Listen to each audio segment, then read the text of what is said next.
that they themselves select, what would this center be? Principles.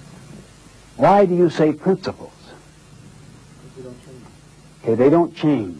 They're changeless. In fact, even as we discuss this right now, my friends, you are listening through your center. Saying principle-centered doesn't make it so. You are listening to principles through your center.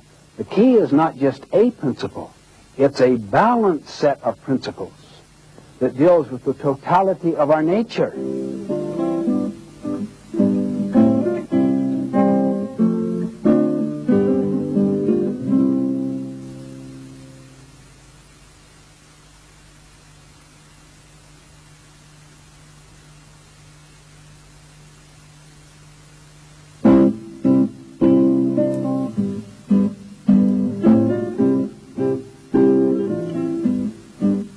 I suggest the essence, the highest essence of habit 2, to begin with the end in mind, is the development of a personal mission statement, a personal philosophy, a personal constitution, a personal purpose statement, whatever you want to call it. I seriously think that is the most important activity of habit 2. I think it should contain two basic parts. What is it I am about? And how do I go about it? What are the principles upon which I operate? It should deal in both of those parts with the essence of who am I? And you have the capacity through your mind to separate the social mirror from that question. I know what other people say about me. I know what they say I should be. But I have to decide. We lead three lives. Our public life. Here we are here. This is our public life. Our private life. When we go home, we can watch television, we can read. That's a private life. But when you're dealing with the development of a personal constitution, you have to go into the deep inner life, the life that influences the other two, the life where you decide the most fundamental issues of your life. Search your own hearts, for out of it flow the issues of your life. It's a more secret life. No one knows the thoughts and intents of your heart. You alone have that awareness. And you can step in on your own deep, internal life. You can step in on it. You can take charge of it. My friends, think about it. Study the lives of people that rose above difficulty, abuse, contention, dysfunctional homes.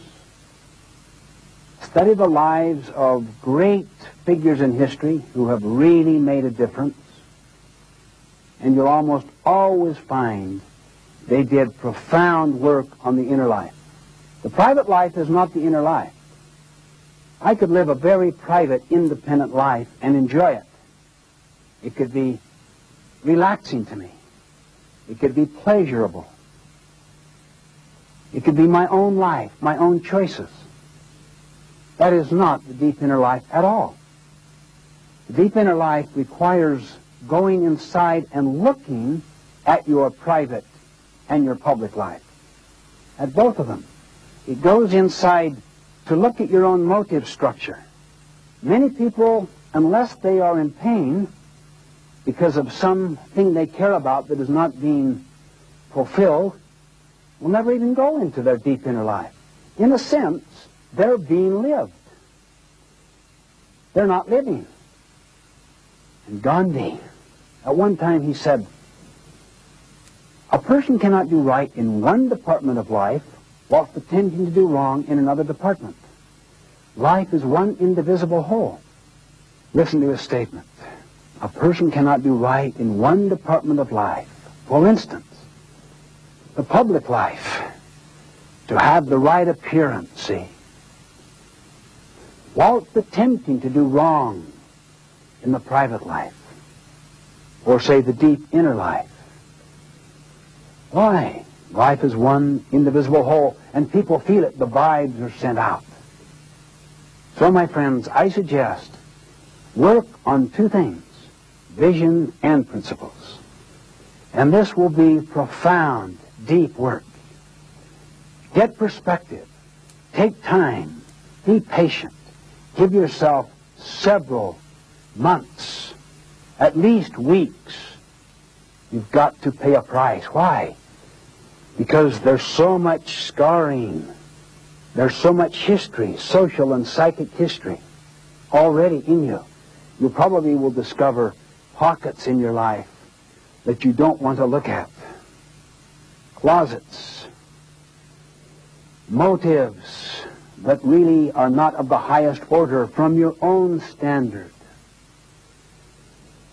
There are defense mechanisms that are used. In other words, prepare to pay the price.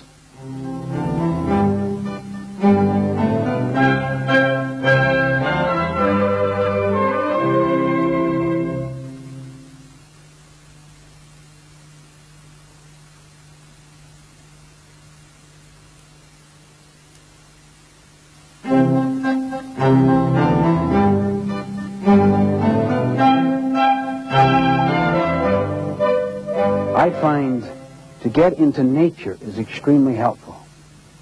To get alone in nature, to begin to look deeply at yourself. In fact, one of the stories I really like was this person who was filled with some